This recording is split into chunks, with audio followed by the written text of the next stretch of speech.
नमस्कार दोस्तों, आपका स्वागत है राजू टॉक्स में।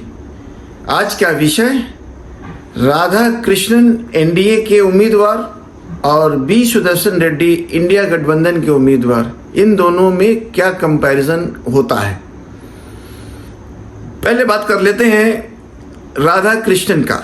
राधा कृष्णन तमिलनाडु से आते हैं, संघी हैं, यानी आरएसएस के सदस्य रह चुके हैं। बीजेपी में आरएसएस की तरफ से रिप्रेजेंट किया है उन्होंने, और जयललिता की कृपा से ये लोकसभा में पहुंचे हुए हैं। और पब्लिक डोमेन में जो मालूम है कि ये कई राज्यों के गवर्नर भी रह चुके हैं।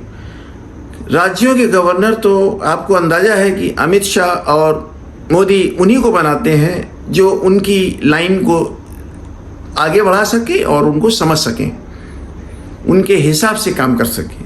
कई गवर्नर्स इस समय सुप्रीम कोर्ट के कोपभाजन बन रहे हैं, जैसे सी रवि और भी तमाम लोग।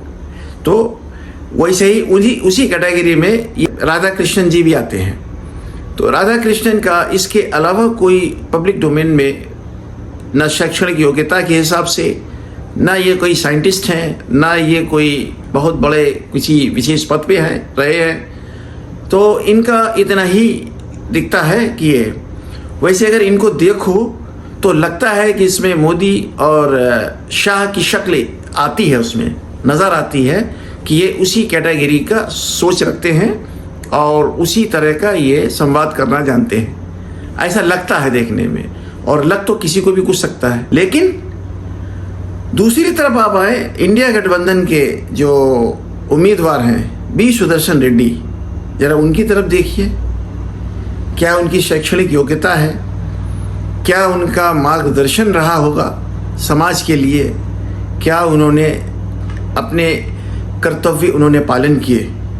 52 वर्ष से वो अपने जेब में संविधान की इसलिए पुस्तक रखते हैं कि अगर हम कोई हेल्दी डिस्कशन कर रहे हैं तो कहीं गलत तो नहीं बोल रहे।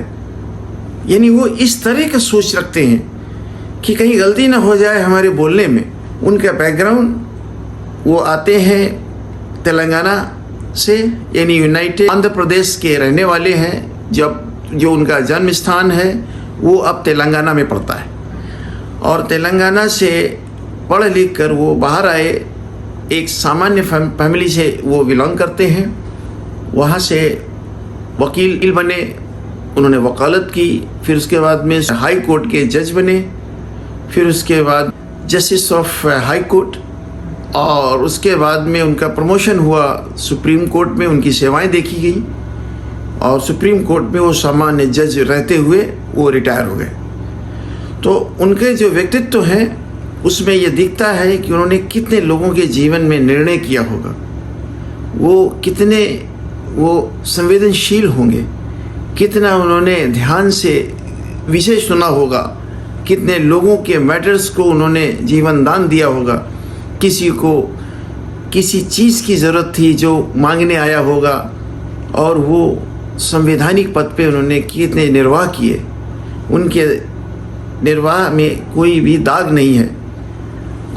और उस कैंडिडेट को इंडिया गठबंधन ने एक मत से उनको चुना, और चुनने के पीछे केवल यही एक मत था कि मोदी और शाह के जब से शासन में आने के बाद राज्यसभा और लोकसभा का जो हाल हुआ है अध्यक्ष द्वारा, उसमें ये लग रहा है कि हम किसी मछली बाजार में हैं। तो इतने काबिल आदमी को, इतने पढ़े लिखे आदमी को उन्होंने उम्मीदवार बनाया कि इसके राज्यसभा की जो संरचना है वो सुधारा जा सके। क्योंकि धनखड़ साहब ने जो गंद फैलाई थी, उस गंद को दूर करने के लिए वो अब चाहते हैं कि ये एक संविधान रक्षक आए, संविधान ज्ञाता आए, संविधान का विद्वान आए, और जो संविधान को जानता है वही संविधान की रक्षा कर सकता है। और वो संवैधानिक पद भी है जहाँ पर बैठेंगे वहीं से संविधान की शुरुआत होती है। तो इसलिए उन्होंने चुना।